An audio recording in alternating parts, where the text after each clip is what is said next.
itu teorema Pythagoras.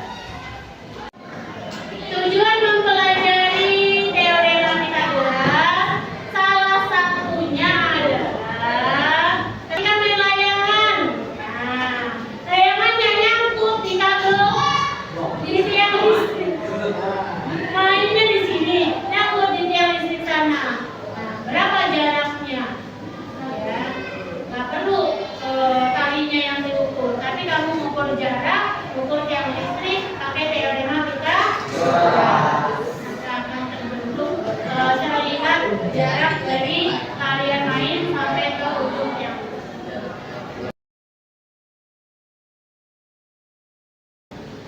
Teorema Pythagoras hanya terjadi pada segitiga siku-siku. Mau segitiga siku-sikunya di bawah ataupun di atas. Segitiga siku-siku segitiga yang bagaimana? Siku-sikunya memiliki sudut berapa? 90 derajat. Jadi mungkin gambarnya ada yang seperti ini, miring. Miringnya ke bawah, ada yang miringnya ke atas. Asalkan dia memiliki sudut siku-siku, maka segitiganya dinamakan segitiga siku-siku dan pasti memiliki teorema Pythagoras. Pasti bisa dicari dengan menggunakan, cari apanya, panjangnya, panjang sisinya, dengan menggunakan teorema Pythagoras. Jika ini A, B, C, maka di depan A besar itu adalah A kecil. Di depan B besar adalah B kecil. C besar adalah C kecil. Maka rumus teorema Pythagoras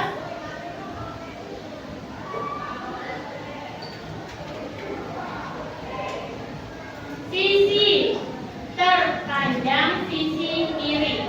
Sisi miring adalah sisi yang paling panjang. Sehingga jika sisi miring A kecil dikuadratkan adalah B kecil kuadrat sisi yang lurus ditambah sisi yang lurus satu lagi dikuadratkan. B kuadrat tambah C kuadrat. Jadi berhubungan dengan kakak kemarin, ya, ini melanjutkan dengan adanya teorema Pythagoras. Untuk mencari sisi miring, sisi yang lurus ditambahkan dijumlah. Cuma itu ini. B, maka B kuadrat adalah A kuadrat dikurang C kuadrat. Karena sisi A, sisi miring, sisi yang paling panjang. Ini kalau ABC, dan kalau XYZ bagaimana? X, kalau ibu mengambil X, Y, Z. Maka teorema Pythagorasnya menjadi apa? Z kuadrat, sisi miring. Di depan siku-siku adalah sisi miring. Siku-sikunya dimana? Depannya itu pasti sisi miring. Menjadi Z kuadrat sama dengan X kuadrat ditambah Y kuadrat. Karena paling panjang, maka dua yang lainnya harus ditambah. Kalau mau mencari Y kuadrat berarti Z kuadrat dikurang X kuadrat. Mencari X,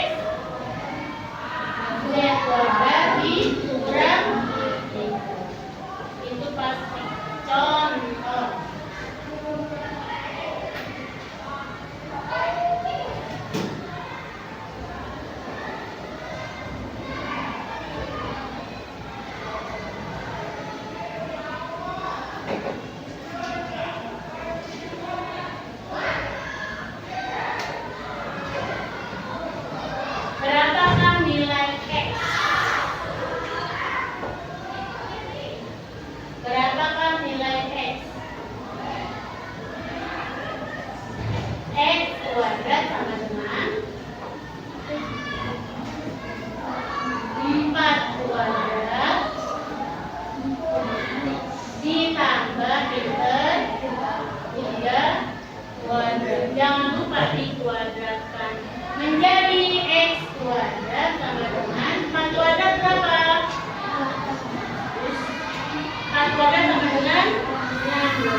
4, 5. Ini adalah triple Pitagoras.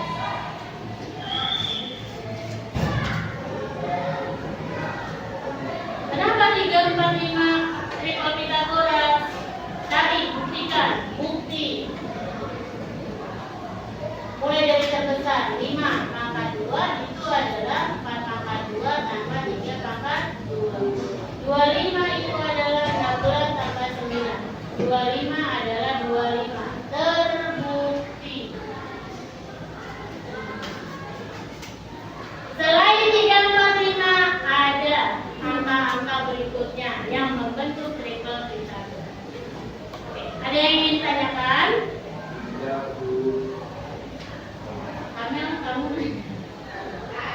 Kamu coba tanya, Bu, bagaimana kalau angkanya tidak berbentuk triple Pitagoras? Ada yang ingin ditanyakan?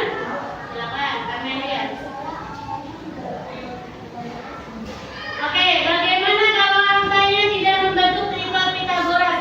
Maka cukup dengan akarnya saja. Contoh, cukup dengan akarnya saja. Dia memang siku-siku, tapi angkanya bukan triple Pitagoras. Misalkan di sini 3, di sini 6, berapakah X-nya? Dia bukan triple Pitagoras. Karena X sama dengan 6 kuadrat tambah 3 kuadrat. 6 kuadrat adalah 36, 3 kuadrat adalah 9. 36 tambah 9, 45. Berarti X-nya adalah akar dari 45. Akar dari 45 berapa? Sederhanakan. 45 itu kemarin berapa kali berapa? Yang salah satunya bisa ditarik akar. 45 itu 9 dikali 5. Akar dari 9 3. Sisanya akar 5. Ternyata X di sini adalah 3 akar 5. Nih. Maka triple Pitagoras ini 3, 6, 3 akar 5. Tapi jarang. Kalau triple Pitagoras itu hanya angka-angka yang pasti. Angka-angka bilangan asli aja. Jarang yang pakai akar. Jadi kalau angkanya bukan triple Pitagoras, maka jawabannya cukup pakai akarnya. Silakan dibuat kelompoknya terlebih dahulu. Oke, untuk memahami teorema Pitagoras akan Ibu bagikan lembar kerjanya. Silakan kalian isi.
25 merupakan prinsip Pythagoras? Ya. Kalau ada pertanyaan, tentukan sisi miring. Jika diketahui sisi yang lurus 6 dan 8, berarti sisi miringnya pasti angka 10. Kesimpulannya apa? Ada yang bisa menyimpulkan? Angkat tangan. Silakan Siva. Kesimpulannya pada sisi